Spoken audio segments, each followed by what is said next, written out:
Breaking news చూస్తున్నాం. హర్యానాలో దారుణం జరిగింది. ఒక యూట్యూబర్ దారుణానికి పాల్పడ్డాడు. ప్రియుడితో కలిసి భర్తను చంపింది ఆ యూట్యూబర్. భివానీలో భర్త ప్రవీణ్ గొంతు కోసి చంపింది రవీనారావు. రవీనా ప్రవీణ్కి 2017లో వివాహం జరిగింది. అయితే యూట్యూబ్లో రీల్స్ చేస్తూ ఇక్కడ కనబడుతుంది కదా ఫోటోలో కనిపించేటువంటి ఆ సదరు మహిళనే 2017లో వారిద్దరికి వివాహం అయింది. అప్పటి నుంచి ఒక్కసారి ట్రాన్సిషన్ చూడండి. పీసీఆర్ ఒకసారి మళ్ళీ ప్లే చేయండి. ఫస్ట్ నుంచి తను చాలా కట్టు బొట్టుతో నార్త్ ఇండియాలో అమ్మాయి ఇలా ఉంటారు. ఇక్కడ చూడండి ట్రాన్సిషన్. ఒక్కసారిగా ఇలా ఉన్న రవీనా రీల్స్ తర్వాత అలా మారిపోయింది.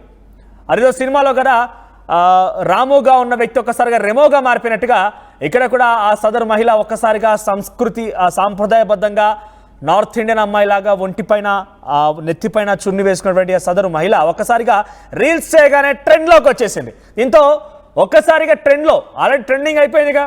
ఇక పాత భర్త వద్దు కొత్త ఆవిడ కావాలనుకున్నారా ఏమో కానీ అంతలోనే ఇక్కడ కనిపించేటువంటి ఆ సదరు భర్తని సైతం మార్చేయాలని ఆలోచనతో ఏకంగా మారిస్తే ఏమవుతుందేమో అని చెప్పి ఏకంగా హతమార్చేసింది. యూట్యూబ్లో రీల్స్ చేస్తున్న సమయంలో రవీనా ఫేమస్ అయిపోయింది. రీల్స్ చేయడం పైన రవీనాకి తన భర్త ప్రవీణ్కి మధ్య గొడవలు కూడా జరిగాయి.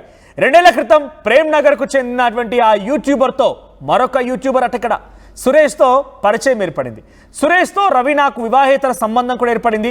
మార్చ్ 25న ప్రియుడు సురేష్తో ఏకాంతంగా ఉన్న రవీనాని చూసినటువంటి భర్త ఒక్కసారిగా షాక్ గురయ్యాడు.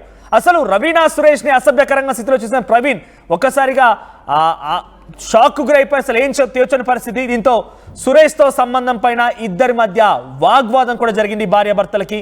అయితే ఘర్షణలో ప్రవీణ్ గొంతు కోసింది రవీనా. నిజంగా ఎంత దారుణం చూడండి. ఇక్కడ నేను అందుకే అంటుంటాను, కొంతమంది మహిళలు మగవారి కంటే చాలా దారుణంగా ప్రవర్తిస్తున్నారు, మగవారి కంటే చాలా హీనంగా ప్రవర్తిస్తూ ఉన్నారు, అసభ్యకరంగా ప్రవర్తిస్తున్నారు, చాలా దారుణంగా ప్రవర్తిస్తూ ఉన్నారు.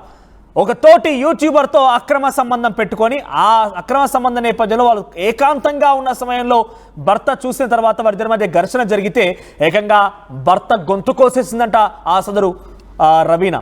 మృతదేహాన్ని ప్రియుడి సాయంతో కాలువలో పడేసింది రవీనా. ప్రవీణ్ కనిపించడం లేదంటూ పోలీసులకు మళ్ళీ తల్లిదండ్రులకు కూడా ఫిర్యాదు అందించింది. సీసీటీవీ ఫుటేజ్ ఆధారితంగా రవీనా హత్య చేసినట్టుగా గుర్తించారు పోలీసులు.